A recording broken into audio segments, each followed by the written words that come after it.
प्रणव एक रात को घर पे अकेला था। उसका निकनेम था पांडु। उस रात को अपने माँ बाप के साथ वो पार्टी में नहीं गया और उसने प्लान बनाया घर पे ही रहकर एडवेंचर करने का, मोबाइल में गेम खेलने का और रील्स देखने का। यही शौक होते हैं आजकल के। फिर क्या था, अचानक खिड़की बहुत ज़ोरों से हिलने लगी और हवा बहुत ज़ोरों से चलने लगी, जबकि बाहर पांडु ने देखा कोई भी पेड़ नहीं हिल रहा था और इतने में ही लाइट्स चली गई, जबकि उनके फ्लैट में तो पावर कट का कोई सीन ही नहीं था। पावर जाते ही पावर आ जाया करता था। अब पांडु बहुत डर लगने लगा। पांडु ने अपने हिम्मत जुटा करके फ़ोन की लाइट जला के सोचा कि मैं बाहर जाके चेक करता हूँ। सभी की लाइट आ रही थी। फिर क्या था, पांडु और डर गया। फिर पांडु की हिम्मत जैसे कि थोड़ी बड़ी थी, तभी बाहर से कुछ लोगों की बात करने की आवाज़ें आने लगी।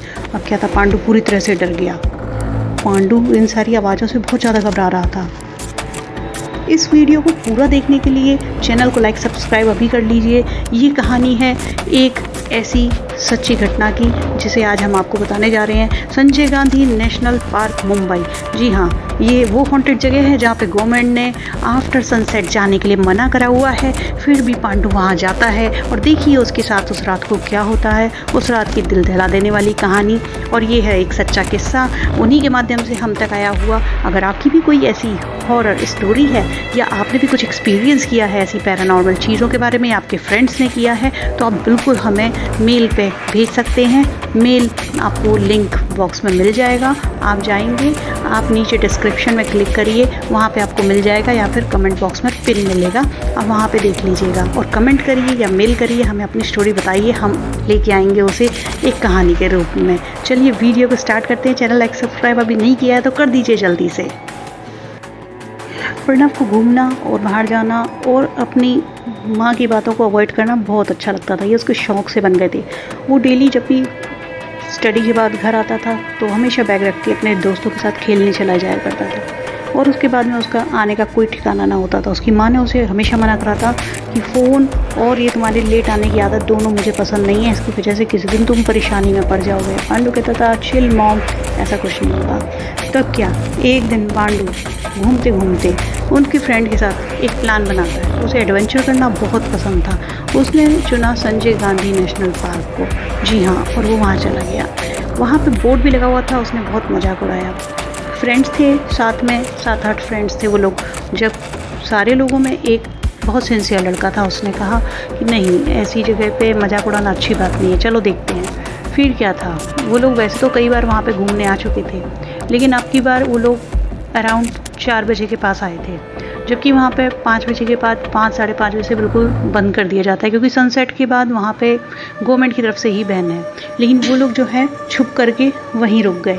और उसके बाद क्या था, सिक्योरिटी वगैरह और सारी चीज़ें वहाँ से ख़त्म हो गई। सब लोग चले गए और खाली सा हो गया। अब क्या था, ये लोग वहाँ पे फ़ोटोज़ खींचने लगे, उधम करने लगे, और काफ़ी उनके फ्रेंड्स में से भी 2-3 लोग थे जो कि आफ्टर 5:30 डर रहे थे और वहाँ से चले गए थे। धीरे धीरे करके सर्दियों की रात थी, और जैसे कि आपको पता होगा सर्दियों की रात में तो अंधेरा बहुत जल्दी हो जाता है। फिर क्या था, पांडु यानी कि प्रणव और उसके फ्रेंड्स, 4 फ्रेंड्स ये लोग रह गए थे, बाकी 4 लोग जा चुके थे। उसके बाद उन लोगों ने काफ़ी टाइम वहाँ पे बिताया। अब वो लोग आपस में एंजॉय भी कर रहे थे और अपने मोबाइल्स में भी बिजी थे।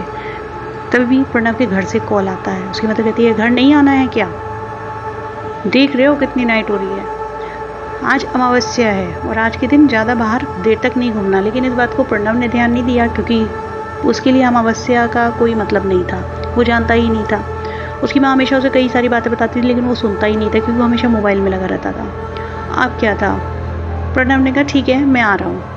उसकी माँ ने कहा जल्दी आओ, डिनर के लिए लेट हो रहा है। फिर तुम्हें होमवर्क नहीं करना है क्या? तो फिर प्रणव ने सुना और बोला कि ठीक है मैं आता हूँ। जाते आते भी उसने बहुत टाइम लगा लिया, और सबसे लेट प्रणव और एक उसका बेस्ट फ्रेंड था, वो दोनों ही हुए। अब क्या, प्रणव अपने घर पे पहुँच गया। तब उसकी माँ ने कहा कि तुम पार्टी में चलोगे? तो प्रणव ने बोला कि नहीं, मैं तो नहीं जाऊंगा, अगर आप लोगों को जाना है तो आप चले जाओ। तब उसके फादर ने बोला कि ठीक है तुम घर पे ही रहो और हम लोग जाते हैं और हमें गेट टुगेदर में जाना है, वहाँ से हम लोगों के आते हैं। इतने में ही प्रणव ने बोला ठीक है जब आप लोग जा रहे हो तो मैं घर पे ही रहूँगा और यहीं पे मस्ती मजा करूँगा। तो उसकी माँ ने कहा डांटते हुए, हमेशा मजाक मत करा करो, कभी सिंसियर भी रहा करो, स्टडी करना और सो जाना, हम आएंगे तो हम की लेके जा रहे हैं, खुद आ जाएंगे, दिक्कत हो तो हमें कॉल कर देना। तब प्रणव ने सिर हिलाया हाँ में और अपना डिनर करते हुए वो अपने रूम की तरफ चला गया। उसके मदर फादर भी दोनों उसे बाय करके चले गए। प्रणव क्योंकि इकलौता ही था तो लाडला भी काफ़ी था। इसके बाद उसके फादर उसे मिल के आया और बोला टेंशन लेने की ज़रूरत नहीं, हम बहुत जल्दी आ जाएंगे। उसके बाद प्रणव बोला ठीक है डैड, मैं कोई टेंशन नहीं ले रहा हूँ। फिर प्रणव आराम से अपने बेड पे लेट गया और अपने फ़ोन में लग गया। थोड़ी देर फ़ोन में लगने के बाद उसने अपना होमवर्क भी किया। फिर होमवर्क करने के बाद वापस वो अपने फ़ोन में लगा रहा। जैसे कि आप जानते हैं कि बहुत ज़्यादा ट्रैफिक रहता है तो आने में तो टाइम लगना ही था उसके पेरेंट्स को। फिर क्या था, प्रणव का जब होमवर्क ख़त्म हुआ तो वो विंडो पे जाके खड़ा हो गया। अब उसे ऐसा लगा कि कुछ आवाज़ें आ रही हैं घर में से, जबकि वो घर में अकेले ही था। लगभग 11 बजे का समय हो रहा होगा। अब 11 बजे और अचानक से कुछ आवाज़ें घर के अंदर आने लगे और बच्चा अगर घर पे अकेला हो तो डर तो लगती है। अब पांडु को लगने लगा कि मेरे सिवा भी यहाँ पे कोई है। कुछ आवाज़ें आई, उसके बाद में खिड़की उसके सामने बहुत ज़ोरों से हिलने लगी जो उसके रूम में थी। अब उसने देखा हवा तो बाहर नहीं चल रही है, खिड़की क्यों हिल रही है। फिर अंदर देखा उसने, अंदर रूम में भी काफ़ी हवा सी फील उसे होने लगी। फिर बाहर से भी कुछ आवाज़ें आने लगी। अचानक से लाइट कट हो गई। अब तो प्रणव का डर के मारे बहुत बुरा हाल था। पांडु को ऐसा लगा मानो कुछ तो है। उसके बाद उसने अपनी हिम्मत जुटा के अपनी फ्लैशलाइट जल्दी से ऑन करी क्योंकि अंधेरा बहुत ज़्यादा हो गया था। बाकी सभी फ्लैट्स की लाइट आ रही थी। उसने विंडो से बाहर देखा तो अब उसे बहुत डर लगा क्योंकि बिल्कुल अंधेरा और पांडु घर पे अकेला और बाहर ऐसा लग रहा है उसके फ्लैट के अंदर ही जैसे हॉल में कुछ लोग बात कर रहे हैं। पांडु ने हिम्मत तो जुटाई बाहर तक जाने के लिए। जैसे ही पैर बढ़ाया उसका दरवाज़ा बहुत ज़ोर से टकराया और बंद हो गया। ऐसा लगा मानो किसी ने बाहर से बंद कर दिया हो। अब पांडु थर थर काँपने लगा। पांडु का चेहरा डर के मारे पीला पड़ने लगा। इतनी ज़ोर ज़ोर से आवाज़ आने लगी और किचन के बर्तन भी बहुत ज़ोर ज़ोर से बजने लगे। अब पांडु को बहुत डर लगा। पांडु ने देखा कि उसकी फ्लैश लाइट भी डिम होती जा रही है और धीरे धीरे वो भी बंद हो गई। अब क्या था, रूम में पूरा अकेला और पांडु बिल्कुल अकेला। अब उसको कुछ भी समझ नहीं आया। वो सीधे बेड पे गया और उसने बेडशीट उड़ी और बेडशीट के अंदर चुपचाप से लेट गया। अब घर के अंदर इतने सारे शोर, हवाएं और इतनी डरावनी आवाज़ें आ रही हैं जैसे कि पता नहीं मानो कितने लोग आपस में बात कर रहे हैं। फिर क्या था, अचानक से डोर खुला, पावर कट जो हुआ था, लाइट आ गई और उसके मदर फादर उसके रूम की तरफ तेज़ी से भटते हुए आए। जब उन्होंने देखा हॉल का हाल बहुत बुरा था। किचन में काफ़ी सारे सामान नीचे पड़े हुए थे। खाना मानो कि पूरी तरीके से जैसे दीवारों पे ही पड़ा हुआ था। उसकी माँ ने देखा, जल्दी से वो दौड़ कर प्रणव के पास गए। देखा तो पांडु तो बिल्कुल ठीक था लेकिन बहुत डरा हुआ था। उसे बहुत तेज़ बुखार था और बिल्कुल बेहोशी की हालत में था। उन्हें कुछ समझ नहीं आ रहा था, वो उसे हिलाए जा रहे थे और पूछ रहे थे। तो फिर उसके फादर ने कॉल किया डॉक्टर को और डॉक्टर को बुलाया। जब डॉक्टर को बुलाया तो डॉक्टर ने बड़ी हैरत अंगेज बात करी। उसने बताया कि ये बहुत ज़्यादा शॉक में है और इसके संग कुछ हुआ है। इसके मेंटल प्रेशर इसके ऊपर बहुत ज़्यादा है, इसे हॉस्पिटलाइज करना पड़ेगा। फिर क्या था, उसको तुरंत ही एम्बुलेंस बुला के हॉस्पिटल ले जाया गया। फिर उसकी कंडीशन में कोई सुधार नहीं आ रहा था। डॉक्टर भी हेल्पलेस सा फील कर रहे थे। रिपोर्ट्स में कुछ ज़्यादा आ नहीं रहा था और पांडु कुछ बताने की कंडीशन में नहीं था। तब उसकी मदर को ऐसा लगा कि कहीं ना कहीं ये शायद अमावस्या की रात को बहुत ज़्यादा बाहर रहा तो शायद इसकी वजह से कोई परेशानी होगी। फिर उसने कुछ चीज़ों को नोट किया कि पांडु कुछ बड़बड़ा रहा था। जो वो बोल रहा था वो उस लैंग्वेज को जानता ही नहीं था। फिर उन लोगों ने नोटिस किया कि ये तो कोई पहाड़ी लैंग्वेज है जिस लैंग्वेज को वो बोल रहा है। तो उन लोगों को ऐसा लगा कि ये तो कभी हम इसे लेके भी नहीं गए हैं और ये क्या कौन सी लैंग्वेज बोल रहा है। तब उसकी मदर ने उस वॉइस को रिकॉर्ड करके उसे चेक किया। जब उसने चेक किया तो उसके होश ही उड़ गए। वो जो लैंग्वेज बोल रहा था पांडु, जिस भाषा में बड़बड़ा रहा था, वो भाषा जो उसकी लैंग्वेज जो थी वो ऐसा असमी भाषा थी और असमी भाषा में वो बोल रहा था कि मैं इसे नहीं छोड़ूंगा, ये मेरे संग जाएगा और मैं इसे अपने संग लेके जाऊंगा, ये मुझे बहुत पसंद है। और जब ये वाली बातें उसकी माँ को मतलब पता पड़ी तो वो और ज़्यादा घबरा गई। फिर उसने इस बारे में पता किया और पैरानॉर्मल जो इन एक्टिविटीज़ को पकड़ते हैं उनके बारे में पता किया। फिर उन्हें गूगल करके काफ़ी सारी चीज़ों के बारे में मालूम पड़ा। उसके फादर को पहले तो बिलीव ना हुआ, लेकिन जब उसकी माँ ने उसकी वॉइस रिकॉर्ड करके उनके सामने उसे चेक करके दिखाया तो उसके फादर को भी बिलीव होने लगा। उसके फादर जो कि एक प्रोफेशन से इंजीनियर थे, उनको इन चीज़ों पर बिल्कुल बिलीव नहीं था। बिलीव उसकी माँ को भी नहीं था, लेकिन वो बहुत ज़्यादा धार्मिक थी। लेकिन वो जानती थी कि जहाँ धर्म है वहाँ अधर्म भी है, जहाँ सच्चाई है वहाँ झूठ भी है। तो इस प्रकार से उन लोगों ने फिर मिलजुल करके फैसला लिया किसी पैरानॉर्मल को बुलाने के लिए। फिर एक पैरानॉर्मलिस्ट थी, उनको बुलाया उन्होंने, जो कि वास्तु की भी बहुत अच्छी ज्ञाता थी। उन्होंने काफ़ी सारी चीज़ें देखी और डॉक्टर भी हेल्पलेस हो चुके थे, तो डॉक्टर्स ने भी इंटरफेयर नहीं किया। फिर काफ़ी सारी चीज़ें करने के बाद बहुत सारा मतलब टाइम भी गया और बहुत सारी चीज़ें देखी उन्होंने।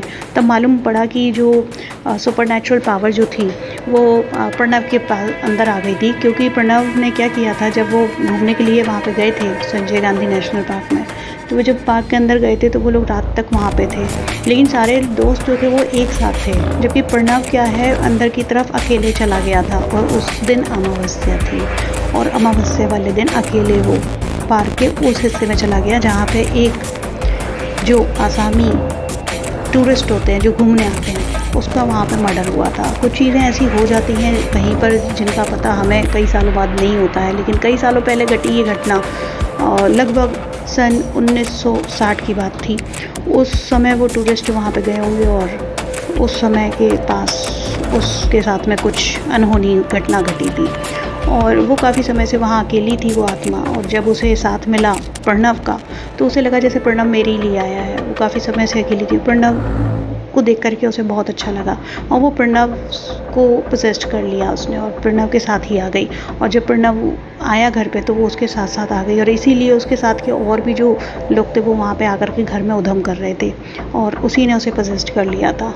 फिर क्या था, प्रणव तो ठीक हो गया, लेकिन अब प्रणव किसी भी जगह जाने से घबराता है, क्योंकि जाने अनजाने उससे जो हुआ था उसके बाद वो ठीक तो हुआ, लेकिन उसके आसपास आज भी उसे ऐसा लगता है कि कोई है। हालांकि प्रणव बहुत बड़ा हो चुका है और प्रणव के बच्चे भी हैं, लेकिन वो अपने बच्चों को यही सिखाता है कि हमेशा हर चीज़ को डिनाई नहीं करना चाहिए। कुछ बातें बड़े बोलते हैं उसे ज़रूर मान लेना चाहिए, क्योंकि कुछ चीज़ें एक्सपीरियंस करके मान लेना अच्छी बात नहीं होती। तो हम आपसे यही कहेंगे कि ऐसी सच्ची घटनाएं हम आपके लिए लाते रहते हैं। आपकी भी कोई एक्सपीरियंस स्टोरी है तो आप हमें ज़रूर शेयर करें। और अगर आपको वीडियो पसंद आई है तो चैनल को लाइक सब्सक्राइब अभी कर लीजिए सच्ची घटनाओं के लिए। और हम आपके लिए suspicious story, horror stories, informative stories इसी तरह से लाते रहेंगे।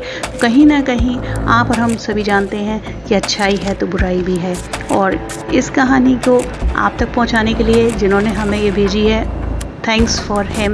और आपको बता दें कि ऐसी स्टोरीज़ आपकी भी हो सकती हैं। अगर आपके साथ में कोई ऐसी एक्टिविटी हुई है तो आप हमें ज़रूर मेल करके बताइए, कमेंट बॉक्स में बताइए। कमेंट करिएगा कि आपको ये स्टोरी कैसी लगी, क्या आप वहाँ पे गए हैं, क्या आप जानते हैं कुछ, क्या वहाँ पे कुछ है या नहीं। अगर आप जानते हैं तो हमें ज़रूर कमेंट बॉक्स में बताइए। थैंक्स फॉर वॉचिंग, मिलते हैं नेक्स्ट वीडियो में।